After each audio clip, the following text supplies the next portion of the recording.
भाई बॉलीवुड में तो ये है कि मतलब उन एक्टर के बारे में बोल रहा हूँ कि जो अब मतलब स्क्रीन से हट चुके हैं। हाँ अब जिनको वो अपने नोन वंस को, जो क्लोज वन है, उनको स्क्रीन पे नहीं देखना चाहते, जिस वजह से वो कुछ ना कुछ कर रहे हैं।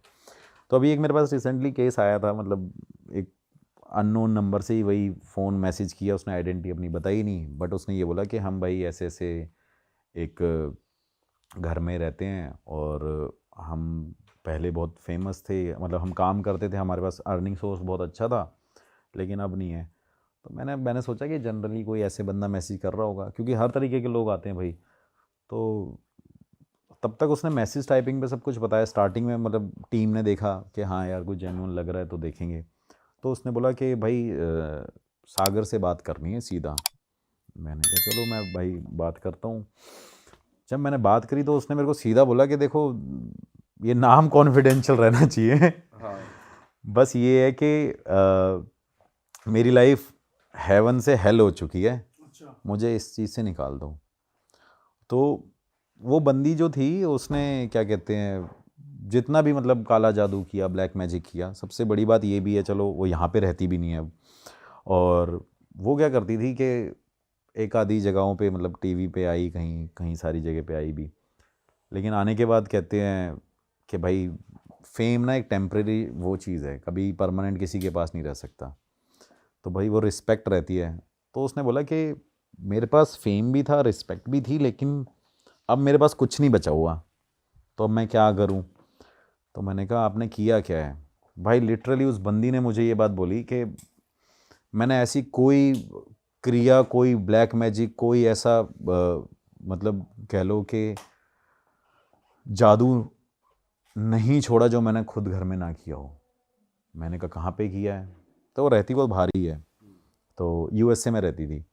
तो कह रही मैं यूएसए में रही, मैं यूएसए में रह के भी कई जगहों पे मतलब ऐसे मैंने मॉडलिंग भी करी है, सारी चीज़ें करी है। तो उसने बोला मैंने सब कुछ अपने मतलब लाइफ में कर लिया, लेकिन मुझे कुछ अचीव हुआ ना हुआ हो, लेकिन मैं अब शैतान बन चुकी हूँ। शैतान बन चुकी हूँ, खुद ये कह रही हैं। हाँ, खुद ये कह रही कि मैं शैतान बन चुकी हूँ। खुद मैंने इतनी कहा प्रैक्टिस कर ली हैं और ये सब कर हाँ, कह लिया रही है। मैं शैतान बन चुकी हूँ। मैंने कहा क्यों। कह रही मैं इससे ज़्यादा बड़ा एग्जाम्पल नहीं दे सकती कि मैं क्या कहते हैं, अगर कोई मेरे सामने खड़ा हो ना, अगर मैं उसे थोड़ा सा अपने अंदर से वो आवाज़ निकालूं, या मैं सोचूं कि वो बंदा आगे थोड़ा सा उसको धक्का लग जाए, तो कहती मैं वो भी कर देती हूँ। ये क्या चीज़ है भाई? मैंने कहा अब मैं ऐसा हो गया, हाँ मैं मतलब भाई मैं भी बड़ा नॉर्मली लेने लग गया। मैंने कहा कोई होगा भाई, बता तो रही है, सुन लेते हैं कहानी।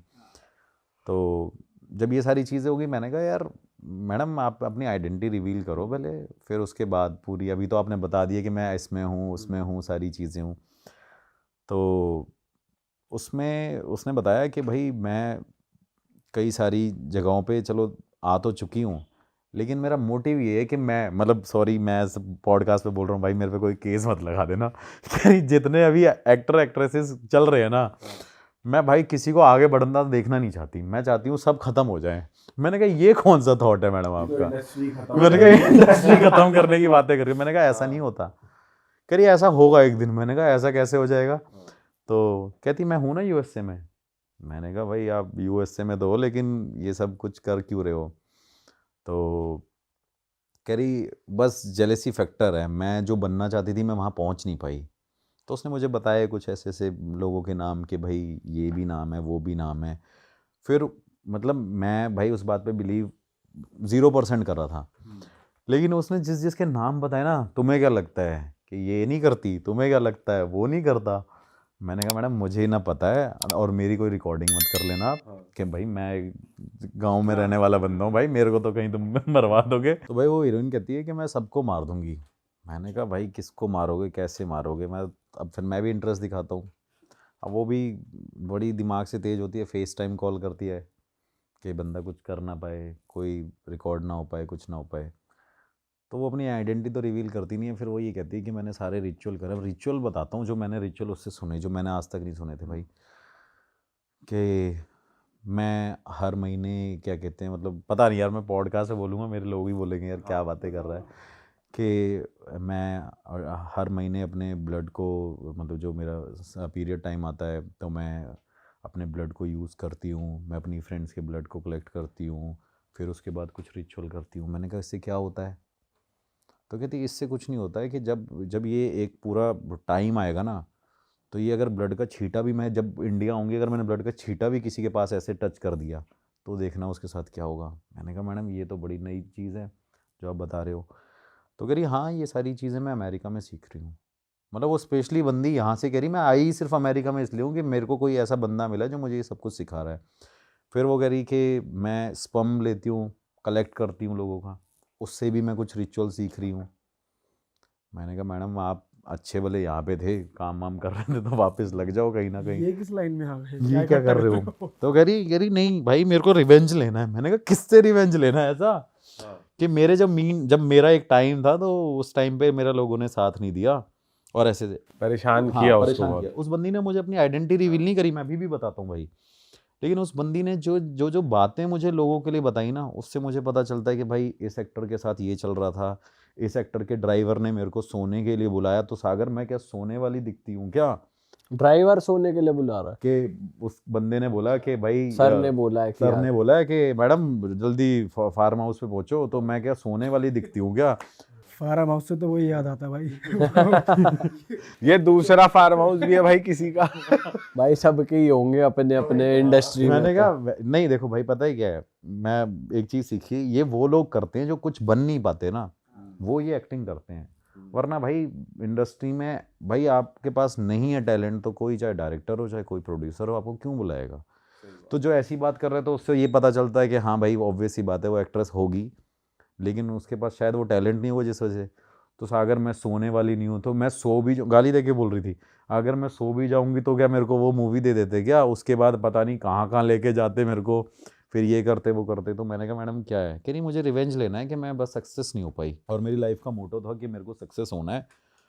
और मैंने अपनी फैमिली छोड़ी, अपना बॉयफ्रेंड छोड़ा, मैंने ये छोड़ा, मैंने वो छोड़ा। मैंने कहा मैडम आपने कुछ भी छोड़ा हो लेकिन आप रिचुअल के बारे में मुझे बताओ, बस मेरा वो थोड़ा सा था। तो उसने मेरे को यही बताया कि भाई मैं ब्लड लेके आऊँगी, मैं जब सॉरी मैं ब्लड लेके आऊँगी, और जब ब्लड लेके आऊँगी तो उसके बाद मैं जिसको भी वो ब्लड टच कर दूँगी ना, मेरे से कह रही मैं आपको भी ब्लड टच कर दूँगी ना तो आप ऐसे हो जाओगे, पागल हो जाओगे, मेरे पे आगे पीछे घूमोगे कि मैडम क्या करना है, आप मेरे को चाय बना के पिलाओगे। वशीकरण हो जाएगा। मैंने कहा मैडम ये तो, हाँ मैंने यही बोला उसे भाई, मैंने कहा ये तो वशीकरण हो गया। कह रही उसके बाद मैं जो चाहूँगी वो करवाऊँगी आपसे। मैंने कहा मैडम आप ये तो सारी चीज़ें ठीक है लेकिन सब्सक्राइब कर लो, और बढ़िया बढ़िया कंटेंट वहाँ पे भी आता रहता है। भाई का इंस्टाग्राम भी यहाँ स्क्रीन पर आ रहा था, आप जाके ज़रूर फॉलो कर लेना। और बस यार हम मिलेंगे आपसे नए पॉडकास्ट में। टिल देन हमारे चैनल को भी सब्सक्राइब कर लो, बहुत मेजर चंक है जो सब्सक्राइब नहीं कर रहा है, तो सब्सक्राइब कर लो। और हम मिलेंगे आपसे नए पॉडकास्ट में। Till then bye bye, take care, see you, tata. अपना ध्यान रखो, पॉजिटिव रहो, जय बजरंगबली। पर आपने ये नहीं बोला भाई, आपने मेरे को कॉल करने का मोटो क्या है? मैंने यही उसको बोला कि आपको मेरे से क्या चाहिए। तो उस बंदी का मेरे पास पता है मतलब, उस बंदी ने सिर्फ मेरे को ये बोला मेरे को आपसे कुछ नहीं चाहिए। मेरे से कह रही कि सॉरी यार भगवान माफ़ करना, मेरे से कहती कि मेरा सिर्फ आपसे ये है कि मैं ऐसे किसी को तो बोल नहीं सकती हूँ, मैं आपसे पर्सनली मिलूंगी, मैं आपको अपनी आइडेंटिटी भी रिवील करूंगी, आप देखोगे आप मुझे पहचान जाओगे, शायद आप मेरे साथ फोटो भी लो, मेरे से ऐसे बोलती। मैंने कहा मैडम वो तो चलो ठीक है लेकिन करना क्या है? कह रही जब मैं यहाँ पे इंडिया हूँ तो मुझे 14 साल के 6 बच्चों के क्या कहते हैं ओ नहीं 14 साल कह रहा हूँ, 14 से 24 साल के 6 बंदों के मुझे स्पम कलेक्ट करके दिला देना। और इसलिए कॉल कर रही थी? मैं इसलिए कॉल कर रही है। और मैंने बोला आप, मैंने वैसे पूछा भी कि आप मेरे को करोगे क्या? तो कह रही आप ले लेना, एक बच्चे का 1 लाख रुपए ले लेना स्पम का। और मैंने कहा मैडम मैं सागर डोनर नहीं हूँ ना, मैं सागर मैं ये सब करूँगा, क्या बातें करते हैं मतलब। लेकिन ये मैंने जो आपको बात बताई है ना भाई कि वो इंडस्ट्री से थी, उसके पीछे का लॉजिक ये बिल्कुल सही है कि एक्चुअली में वो थी भाई, उसने मुझे कुछ कुछ ऐसी जैसे कहानियाँ बताई ना किसी के बारे में कि ये था उस टाइम पे, वो था, आपको पता होगा, आपको ये पता होगा, वो सारे एक सर्टेन मेरे को इवेंट बताए, तो मुझे ये तो पता चला कि वो बंदी जेन्युइनली कुछ बिलीवेबल लग रही थी वाली बात थी वो बात। फिर मैंने बोला मैडम ठीक है चलो आप जब इंडिया होता हो मेरे को फ़ोन करना। यहाँ पर मुद्दा क्लोज हुआ। फिर यहाँ पे क्लोज हुआ। फिर वो कहती भूल ना जाना, मैं आऊँगी ज़रूर और मुझे स्पम चाहिए बस। मैंने कहा मैडम ठीक है, मैंने कहा बस। और भाई जैसे आप लोकेशंस पे भी जाते हो, हाँ तो उसके अराउंड भी कुछ आपने करा नया, कुछ एक्सपीरियंस? भाई अभी रिसेंटली मैं जब गुरुजी के पास था तो उसके थोड़े टाइम बाद ही मैं वहीं से ही एक लोकेशन पे गया, क्योंकि कंटेंट तो मैं कुछ डाल नहीं रहा था। तो मैंने शायद इस पॉडकास्ट पे भी बता रखा होगा कि क्या कहते हैं, एक हॉन्टेड बिल्डिंग के बारे में बात करी होगी कभी, मतलब मुझे ऐसा लगता है। भाई एक हॉन्टेड बिल्डिंग है यूपी के अंदर, कई बार मैं वहाँ पे इन्वेस्टिगेशन कर चुका हूँ, 4 से 5 बार। वहाँ पे मतलब वहाँ के लोकल लोग अब मुझे जान चुके हैं कि भैया आते हैं, भैया वीडियो बनाते हैं, यहाँ पे इन्वेस्टिगेशन करते हैं। तो वही मेरे को बताते हैं कि भैया यहाँ पे ना कुछ कांड हो गया, फिर से एक बार आपको आना पड़ेगा। हाँ। लेकिन उस बिल्डिंग के बारे में मैं थोड़ा सा बता देता हूँ। उस घर में कई लोगों ने अपने आप को मार भी लिया है। किसी एक गवर्नमेंट का कोई ऑफिसर था, उसकी वाइफ ने वहाँ पे अपने आप को पंखे पे लटका लिया था, तो उसकी डेथ हो गई थी। एक आदमी वहाँ पे पागल, मतलब पागल हो गया था, उसकी मैंने अपने चैनल पे भी वीडियो डाली हुई है। मैं मतलब उस बंदे से मैं खुद पर्सनली मिल के आया हूँ, मेरे चैनल पे वो वीडियो भी है। वो बंदा उस बिल्डिंग की छत पे ही रहता है पूरे टाइम। अच्छा। तो वो ऐसी 3-4 बिल्डिंग है, वो सारी कनेक्टेड है। तो काफ़ी हॉन्टेड वो भाई बिल्डिंग है। और उसमें एक लड़की ने ड्रग्स लेके अपने आप को मार लिया था। एक शायद मैंने किसी पॉडकास्ट पे ही बताया था कि एक हस्बैंड वाइफ थे, साथ में रहते थे, तो लड़की ओवर ड्रग करती थी, तो उसकी डेथ हो गई थी वहाँ पे, वो अपने घर से लड़के आ गई थी। उसके बाद भाई जब ये मेरे को बोलते हैं कि एक कांड हुआ है, तो मैंने कहा कि अब क्या कांड हो गया, ये बिल्डिंग ख़त्म नहीं हो रही। लोग बोलेंगे कि भाई ये तो बार बार इसी बिल्डिंग को भूतिया बिल्डिंग बोलता रहता है, और तो कुछ नहीं है। मैंने कहा कि भाई अब मैं नहीं आ पाऊँगा। कह रहा भैया एक बार आप आ जाओ, आप वीडियो डालोगे 100% लोग बिलीव करेंगे। तो उसने बोला आपको एविडेंस मिल जाएगा। तो मैंने कहा चलो भाई चलते हैं। तो भाई वहाँ पे क्या होता है कि ऑलरेडी बहुत सारे केसेस तो हो चुके होते हैं कि किसी की डेथ हो जाती है, कोई पागल हो जाता है, ये सारी चीज़ें वहाँ पे चलती रहती हैं। और जेन्युइनली उस पूरी बिल्डिंग के आसपास, मतलब 1,000-2,000 गज के बीच में कोई बंदा आसपास भटकता नहीं है शाम के टाइम पे। दिन में लोग निकलते हैं, लेकिन दिन के बीच में सुनसान ही रहता है। दिन के बीच में रहते हैं, शाम को वो सुनसान रहता है। तो उस बिल्डिंग के पास भाई मैं शाम को जाता हूँ, और करीब 11:30 बज रहे होते हैं, क्योंकि आसपास ना गवर्नमेंट ऑफिसेज भी हैं और घर भी हैं बहुत सारे। तो जब मैं वहाँ पे जाता हूँ, तो वहाँ पे जाने के बाद देखता हूँ कि भाई कुछ ना ब्लड के निशान लगे होते हैं वॉल्स पे। तो मैं उस सब्सक्राइबर को बुलाता हूँ अपना, वही जो मेरा बंदा है वहाँ पे। तो वो मेरे को कहता है भैया यहाँ पे थोड़े टाइम पहले ना 6-7 बच्चे खेल रहे थे। तो 6-7 बच्चे जब यहाँ पे खेला करते थे, तो उनके खेलने के बाद क्या होता था, उनमें से एक बच्चा ऐसा था कि वो अपने सारे बच्चों के साथ शाम को घर तो चले जाता था, लेकिन हर शाम वो उस बिल्डिंग में आया करता था। और भाई छोटा बच्चा था, ज़्यादा से ज़्यादा 13-14 साल का बच्चा होगा। तो उसके पेरेंट्स उसे पकड़ पकड़ के ज़बरदस्ती बुलाते थे कि भाई ये बच्चा यहाँ पे बार बार इस बिल्डिंग में इस फ्लोर पे ही क्यों आ रहा है स्पेसिफिकली। तो मैंने उसको बोला कि और क्या ऐसी स्टोरी है। तो उसने बोला ये बच्चा भैया हर रात को यहाँ पे आता है और यहीं आके बैठ जाता है जहाँ पे वो खेला करता है। लेकिन भाई एक बच्चे को तो डर लगता ही है ना कि एक बच्चा ऐसी जगह पे कैसे जा सकता है। हम जैसे लोग नहीं जा पाते कई बार ऐसी जगहों पे। तो वो बच्चा वहाँ पे नेक्स्ट डे जाता है। नेक्स्ट डे मतलब जो भी मतलब इंसिडेंट होगा, उसके नेक्स्ट डे जब ये सारी चीज़ें हो रही होती हैं कि बच्चा खेल रहा है, फिर सारी चीज़ें चल रही हैं, बच्चा वहाँ पे और बच्चों के साथ खेल रहा है, लेकिन सडनली भाई क्या होता है, वो बच्चा ना अपना सर क्या कहते हैं दीवार में मारने लग जाता है, हिट करने लग जाता है। कभी इस वॉल पे, कभी इस वॉल पे, कभी नीचे की तरफ, और चिल्ला रहा होता है कि मेरे को छोड़, मेरे को छोड़, मेरे को छोड़। और सारे बच्चे उसके एविडेंट होते हैं, सारे बच्चे उसको देख रहे होते हैं कि वो सर को बार बार ऐसे ऐसे कर रहा है, और सबको ये लग रहा है कोई, और वो सबको बोल भी रहा है कि ये मेरे को मार रहा है, मेरे को छोड़ दे, छोड़ दे। और वो बच्चा अपना सर हिट कर रहा होता है। अब यही रीज़न मेरा वहाँ पे जाने का था कि जब मैं वहाँ पे गया तो मैंने वो ब्लड के क्लॉट देखे कि वहाँ पे वो ब्लड मतलब जमा हुआ है उस पूरे वॉल के अंदर, कि कभी इस वॉल पे, कभी इस वॉल पे, कभी यहाँ पे। तो मैं जब जाता हूँ तो ये सब कुछ देखता हूँ। मैंने बोला कि फिर क्या हुआ भाई? कह रहे ये बच्चा जब अपना सर पटक रहा होता है दीवारों पे, और उसके बाद वो बच्चा उस फ्लोर से जंप करके उसकी बच्ची की डेथ हो जाती है। उसके बाद से उस बिल्डिंग से आवाज़ें आने लग जाती हैं, चीखने चिल्लाने की, रोने की। तो सारे बोलते हैं कि भाई उस बच्चे की डेथ हो गई है ऑलरेडी, ये इतना हॉन्टेड है, यहाँ पे आत्माओं का वास है, इतना सब कुछ हो चुका है। तो मेरे को लगता है, और मैं उसको ये भी बोलता हूँ कि भाई ये अगर बच्चा मरा था तो आपने यहाँ पे कुछ कराया क्यों नहीं? कह रहे भैया आप आते हो तो आप सारी चीज़ें इन्वेस्टिगेट करके चले जाते हो, लेकिन थोड़े टाइम बाद, और जेन्युइनली भाई वहाँ पे ना अब एक मंदिर बनाया है साथ में ही, कि वहाँ पे पूरे टाइम उन्होंने एक रिकॉर्डिंग ऑन कर रखी है जिसमें भगवान का नाम जब चलता रहता है, सो डैट वहाँ पे कुछ नेगेटिविटी कम हो जाए। लेकिन क्या होता है कि थोड़ी देर बाद वो बंदा मेरे से कहता है भैया मैं जा रहा हूँ, अब आप यहाँ पे रुकना, इन्वेस्टिगेशन करना। मैं इन्वेस्टिगेशन करता हूँ, अपने डिवाइसेस सारे यूज़ करता हूँ, जितने भी मेरे इक्विपमेंट हैं पैरानॉर्मल के।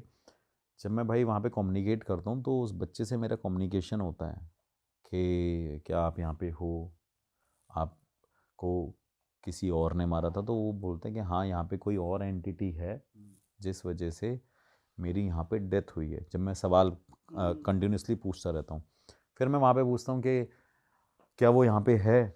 तो वो कहता है हाँ वो मेरे को, मतलब वो एंटिटी यहाँ पे है, वो मुझे देख रहा है। तो मैंने बोला क्या आप उससे बोल सकते हो, मेरे से बात कर सके? तो वो बच्चा मुझे आंसर कर रहा है मेरे डिवाइसेस पे कि मैं यहाँ पे ये है, लेकिन ये आपसे बात नहीं करना चाहता, आपको आंसर नहीं करना चाहता।